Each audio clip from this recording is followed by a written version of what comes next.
দীর্ঘ প্রতীক্ষার অবসান হলো, দীর্ঘ প্রায় 17 বছরের প্রতীক্ষার অবসান হলো।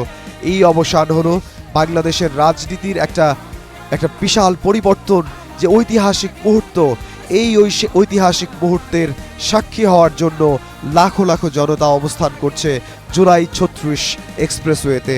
সেখানে তারা অবস্থান করছে এবং তারা সেখানে অবস্থান করছে বিএনপির ভারপ্রাপ্ত চেয়ারম্যান জনাব তারেক রহমান, তাকে এক নজর দেখার জন্য।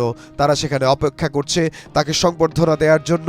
তারা অপেক্ষা করছে বিএনপির ভারপ্রাপ্ত চেয়ারম্যান জনাব তারেক রহমান তার বক্তৃতা শোনার জন্য। তিনি কি দিক নির্দেশনামূলক বক্তব্য দেন বাংলাদেশের রাজনীতির, বাংলাদেশের এই ক্রান্তিকালে। আমরা জানি আগামী 12ই ফেব্রুয়ারি ত্রয়োদশ জাতীয় সংসদ নির্বাচন অনুষ্ঠিত হওয়ার কথা রয়েছে এবং এই জাতীয় সংসদ নির্বাচনে বিএনপির ভারপ্রাপ্ত চেয়ারম্যান জনাব তারেক রহমান তিনি বগুড়া 6 আসন থেকে লড়াই করবেন। তিনি বগুড়া 6 আসন থেকে এবং এছাড়াও ঢাকার বিভিন্ন আসন থেকে তার নমিনেশন পাওয়ার কথা রয়েছে, নমিনেশন নেয়ার কথা রয়েছে। আমরা সেটার অপেক্ষায় রয়েছি। এখনো দল থেকে নিশ্চিত করা হয়নি ঢাকা এবং ফেনীর কোনো আসন থেকে তিনি আসলে নির্বাচন করবেন কিনা। তবে আমরা যখন নমিনেশন দেয় বিএনপি, তখন আমরা দেখেছি বগুড়া 6 আসন থেকে বিএনপির ভারপ্রাপ্ত চেয়ারম্যান জনাব তারেক রহমান তাকে নমিনেশন দেয়া হয় এবং দীর্ঘ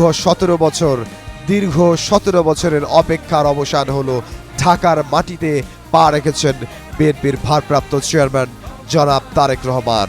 তার সঙ্গে আমরা দেখেছি ফ্লাইট থেকে নামলেন তার স্ত্রী ডক্টর জুবাইদা রহমান, তার মেয়ে জাইমা রহমান এবং তাদেরকে স্বাগত জানালো বিএনপির ভারপ্রাপ্ত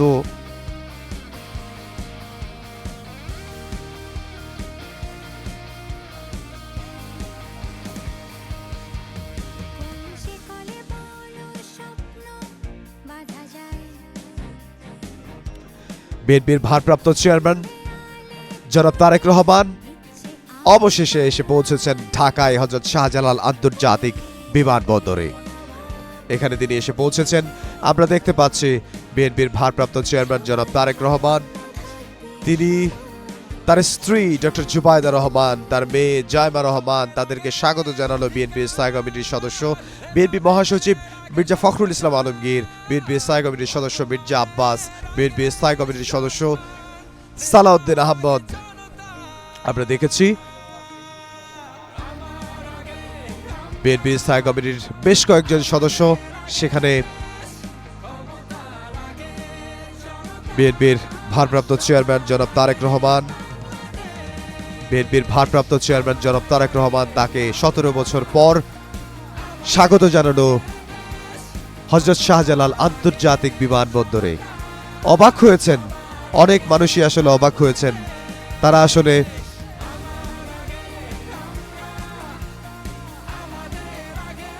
বিএনপির ভারপ্রাপ্ত চেয়ারম্যান জনাব তারেক রহমান তাকে সচক্ষে দেখে অবাক হয়েছেন।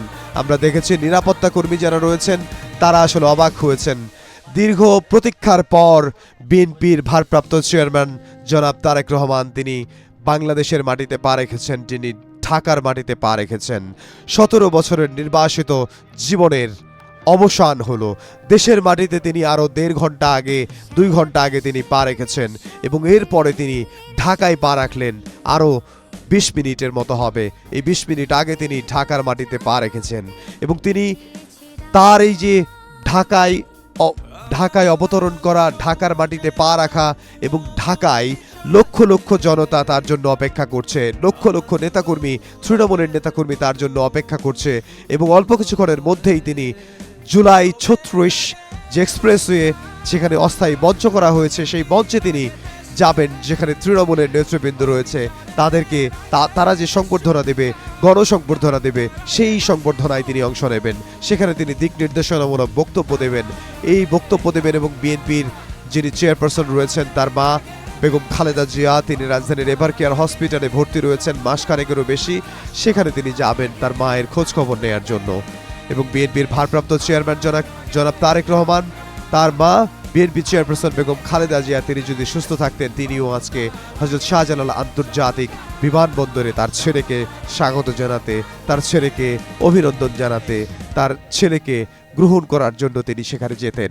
কিন্তু তিনি দীর্ঘদিন অসুস্থ, দীর্ঘদিন তিনি রাজধানীর এভারকেয়ার হসপিটালে ভর্তি আছেন। বিএনপির ভারপ্রাপ্ত চেয়ারম্যান জনাব তারেক রহমান তিনি শুরুতেই যাবেন তৃণমূলের কাছে, তিনি শুরুতেই যাবেন মানুষের কাছে, যে গণসংবর্ধনা দেয়া হবে, মানুষ যে সংবর্ধনা তাকে দেবে, শুরুতেই তিনি সেখানে যাবেন এবং সেখানে যেয়ে তিনি সংবর্ধনা নেবেন এবং তাদের উদ্দেশ্যে বক্তৃতা দেবেন এবং তাদের উদ্দেশ্যে বক্তব্য দেওয়ার পর তিনি যাবেন তার মায়ের কাছে।